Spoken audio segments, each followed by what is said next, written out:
I'm Terry. I'm the manager of customer support. This is the Race Autocomplete video on why is your internet speed slow?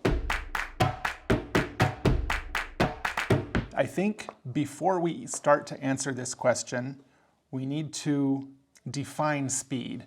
There is a lot of confusion between the terms speed and bandwidth out in the internet world.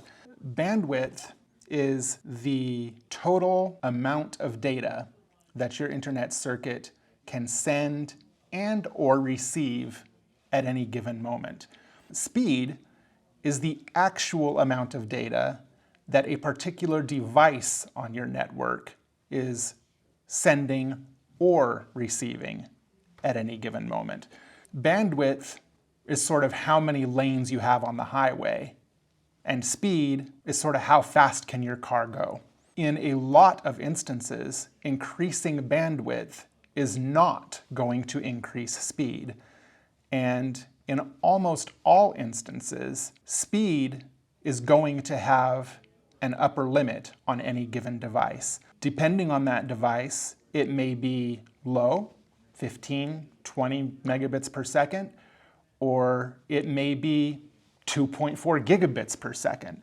But the amount of bandwidth that you have available is only a limiting factor in terms of the maximum speed any one device can get if that device is able to use that much bandwidth.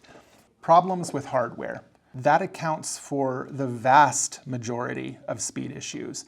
When you're having speed issues, it's far more likely to be something local to your device than something related to the internet itself or the internet connection. The most common types of hardware problems are out-of-date drivers or older equipment that's using older communication protocols, or sometimes the device just needs to be rebooted. There's an error in its software somewhere. These are all things that the customer support staff at your internet service provider have limited ability to help with. Generally, if you are experiencing a speed issue, the first thing to do is to reboot your device. If that doesn't change anything, try running a speed test. If the results you get aren't what you expect, or if you don't understand them, call your internet service provider and they can help either just educate you on what you're looking at or help you figure out why it's not working the way that it should. ISP restricting your upload speed. This is essentially throttling, and it specifies here upload. A lot of internet service providers, especially those over copper, have what's called asymmetrical internet bandwidth. What that means is that the upload bandwidth and the download bandwidth are not the same. Most of them, the download bandwidth is far larger than the upload bandwidth. And this is kind of an artifact of how the internet used to work, how it used to be used, what it was for. Previously, the biggest thing that most people were doing on the internet was downloading stuff, whether that's pictures, videos, whether you're streaming Netflix, you're downloading a video from their server. But the upload is far less frequently used. Generally, that's only maybe you're uploading a picture to Facebook, or you're sending the request to the internet to download something. As internet technology has expanded, upload is used far more than it used to be. We've got people now who are professional streamers. They're uploading their game and a video of themselves with audio at the same time. There's a good chance these people are actually using more upload bandwidth than download bandwidth at any given moment. And if you have a circuit with 100 megabits per second of download, but only 10 megabits per second of upload, you may have problems. With fiber technology, like what Race provides, the bandwidth is symmetrical, meaning that the bandwidth available for upload and download is the same. Our most common internet package is gigabit, so 1,000 megabits per second, symmetrical, meaning that that bandwidth is shared. You can be downloading 500 megabits per second and uploading 500 megabits per second, or any ratio that adds up to 1,000 at one time. There is no bottleneck because you're trying to upload too much. Okay, too many devices connected. Each device on your network, when it's communicating, is using bandwidth. Newer devices can use a lot of bandwidth. And the number of devices times how much bandwidth each device is using will determine the total load on your network at any given moment. Most people, even with 25, 30, 50 devices on their network, are not going to use 1,000 megabits of data transmission in any given second, because it just doesn't take that much data to do the types of things that we're doing on the internet.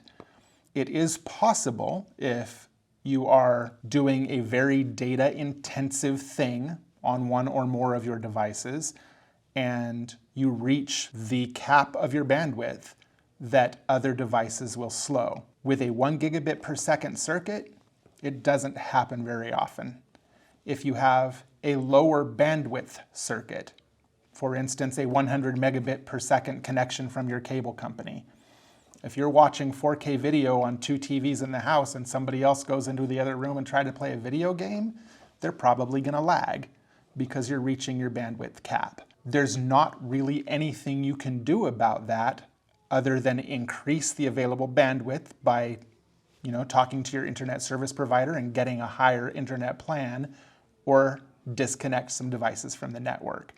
The good thing about fiber is that we do provide that 1,000 megabit per second connection, and you can use just about as many devices as you possibly want to before you start having a problem.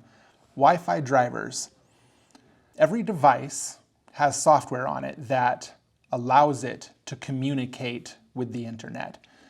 The protocols that Wi-Fi uses to communicate are all given a standard number by the IEEE, which is the governing body that defines standards for internet and communication applications. We're now on Wi-Fi 6, and there's an expectation that sometime in the near future we're going to have Wi-Fi 7. Wi-Fi drivers will sometimes be able to allow your device to use a newer internet protocol. Depending on the device, depending on the hardware that's built into it, if it is capable of using newer software, they will frequently make a patch to upgrade that device. Not all hardware is capable of using newer software. Sometimes a device is just old enough that they've stopped supporting it. There aren't going to be any more new drivers or new software patches. But if you are having issues on a particular device, it's always worth checking to see if there is an updated driver that might help. Devices infected with malware. This is a big one in the modern world and difficult to do anything about. Malware refers to any software that has a negative effect on your device. It's not necessarily a virus, though sometimes it can be. Often, malware is made for advertising. It's something that will cause ads to pop up when you go to web pages, or something that will give you a particular ad as opposed to another one. Or sometimes it's behind-the-scenes tracking software. A company wanting to know what websites you're visiting or how many times you click on a particular thing. All of that is software that runs in the background on your machine and can take performance away from your device. The difficult thing about malware is that unless your device recognizes it, it really can't do anything about it. Computers, especially desktops, we have very robust antivirus software that you can run and scan your machine and find anything that shouldn't be there. And as long as you keep your definitions up to date, download the most recent files about what is malware or what is a virus, then it does a pretty good job.